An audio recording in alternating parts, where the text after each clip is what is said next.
오늘 두 번째 역은 포스코 그룹 역인데요. 포스코 그룹이 요즘 그야말로 젊은 분들 표현한 대로 핫해요.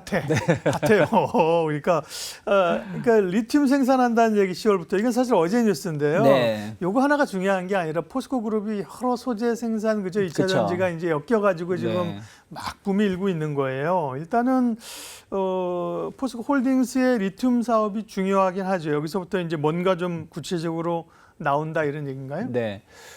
이미 뭐 다들 아시겠지만 이제 지난 6월부터 리사이클링된 리튬을 재활용해서 지금 공급을 좀 하고 있고요. 10월부터는 이제 광석 리튬 관련해 가지고 생산이 본격적으로 들어간다고 얘기가 나오고 있고.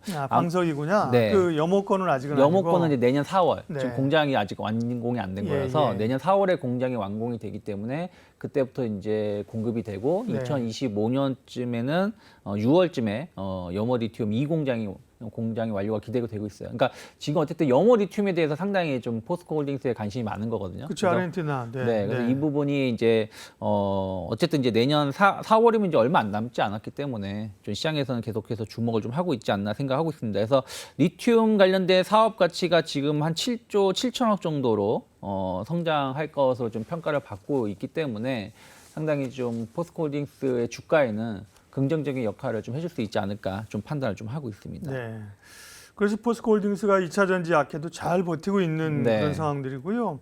또 중국에서 뭐 철강 가격 인상 얘기가 나왔습니다. 그러면 포스코 이제 본업이 아직까지 포스코 홀딩스에서 제일 많이 차지하고 있는 게 아직은 철강이잖아요. 네. 그럼 철강 쪽으로도 좀 수익성 개선이 될까요? 철강 쪽도 뭐 나쁘진 않은 것 같아요. 네. 작년 이제 태풍 피해 때문에 작년 4분기하고 1분기는 조금 영향이 좀 있었습니다만은 2분기 실적을 봤을 때는 상당히 그게 다 회복됐었던 걸로 평가가 되고 있기 때문에 3분기 때도 좀 완만한 실적을 보여줄 거라 좀 전망하고 있습니다. 다만 이제 매출이라든지 이런 거 좀 둔화될 수 있다. 그러니까 3분기 실적이 약간 둔화되겠지만 이게 뭐 꺾이거나 하진 않을 거라고 좀 평가를 하고 있고요. 뭐 3분기 매출이 19조 5천억 정도 예상을 좀 하고 있고요. 영업이익은 한 1조 3,500억 정도 예상을 좀 하고 있습니다. 매출은 한 40% 정도 줄어들지만 영업이익이 한 9% 이상 한 10% 이상 늘어나는 부분들 예상이 되고 있고요. 일단은 지금 뭐 태풍 피해 복구가 되었고 자동차라든지 조선업하기 상당히 좋거든요. 그렇기 때문에 갑자기 뭐 후판 가격이든 이런 가격이 인상될 가능성은 제한적이지만 어쨌든 뭐 가격 하락 가능성은 거의 없다라고 평가를 받고 있고 또 원재료 가격세도 지금 계속해서 보합권을 유지하고 있습니다. 그래서 일단은 철강 가격이 급격히 상승할 요소는 없지만 안정적인 매출 성장세는 좀 더 이어지지 않을까 지금 평가를 받고 있습니다. 네, 홀딩스가 잘 버티고 있고 나머지도 이제 어쨌든 자원 개발, 소재 이런 쪽이니까요. 대표적인 게 포스코 인터내셔널인데 포스코 인터가 아프리카에서 흑연 연 9만 톤 확보했다. 자회사를 통해서 이제 한 건데요. 흑연은 이제 또 음극재 이런 데 주요 소재잖아요. 네, 그렇죠. 예. 이 얘기도 좀 해주세요.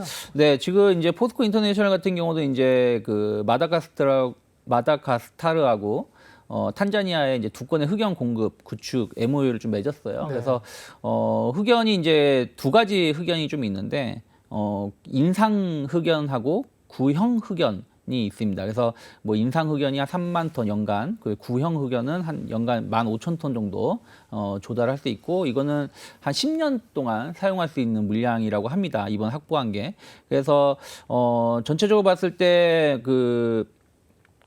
포스코 인터내셔널 같은 경우는 풍부한 해외 네트워크가 갖춰져 있지 않습니까? 그걸 통해 가지고 뭐 2차 전지 관련된 원료를 좀 수입을 다른 기업들 대비해서 잘 이어가고 있지 않나 좀 판단을 좀 하고 있고요. 이번에 확보한 것은 결국 이제 포스코 퓨처엠에 공급을 좀 할 것이고요. 네. 인상 흑연 같은 경우는 이제 절연성이 풍부해 가지고 전극용으로 좀 사용을 될 것으로 좀 평가를 하고 있고 구형 흑연은 이제 음극재 제조에 사용할 수 있다는 것이죠. 그래서 어떻게 보면 이제 뭐 리튬은 포스코 홀딩스가 그리고 이제 흑연 같은 거는 뭐 그러니까 흑연, 망간 뭐 이런 나머지 이제 중요한 원재료는 포스코 인터내셔널이 좀 공급을 하고 이것을 이제 제조하는 거는 포스코 퓨처엠이 그러면 거의 그 원료 공급서부터 생산까지 획일화된 그 생산 라인을 갖추기 때문에 조금 더 포스코 그룹이 좀 관심을 좀 많이 가져갈 수 있다 생각을 좀 하고 있고요. 또 하나가 지금 결국엔 광물 자원 확보가 제일 중요한 거 아니겠습니까? IRA 법안이든 뭐 이런 부분들이 계속 약간 중국을 좀 규제하려고 하는 움직임들이 좀 있기 때문에 이런 좀 굵직굵직한 원재료를 확보할 수 있다라는 것 자체는 앞으로의 경쟁력도 좀 키워나갈 수 있는 발판이 되지 않을까 판단을 좀 하고 있습니다. 포스코 인터는 예전에는 뭐 미얀마 가스전, 그다음에 종합무역 상사 이 정도만 알았는데 얼마 전에 보니까 뭐 에너지 이런 쪽으로 막 합병하고 네. 굉장히 몸집을 키웠어요. 그렇죠. 그래서 큰 그림을 그리는 것 같아요. 그렇죠. 내용들이. 원래는 이제 에너지 쪽에 하고 있었고 네. 좀 관심이 있었던 게 전기 모터, 전기 구동 모터 쪽으로 해가지고 사업을 좀 키우고 있었는데 포스코 그룹이 이제 2차 전지 쪽으로 아예 재편을 하면서 예.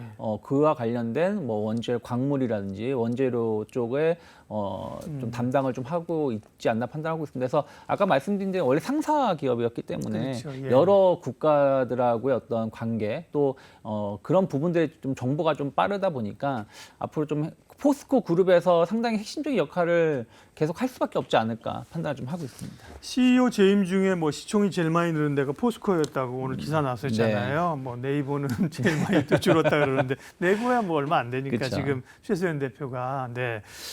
그럼 포스코 그룹 전반적인 그 시각은 어떠세요? 그러니까 이런 각각의 개별 뉴스뿐만 아니라 네. 뭔가 좀 이렇게 수급이나 에너지가 좀 모이는 듯한 네. 거죠. 시장에 에코프로 그룹 쪽에 엄청 관심을 받았다면 네. 뭔가 좀 제2 에코프로 그룹 뭐 네. 이런 느낌들도 있고요. 그 계열사들도 보면 단단하게 여기저기를 해요. 뭐 포스코 네. DX도 있고 그죠? 포스코 그룹 전반적인 지금의 투자 접근은 어떻게 보세요?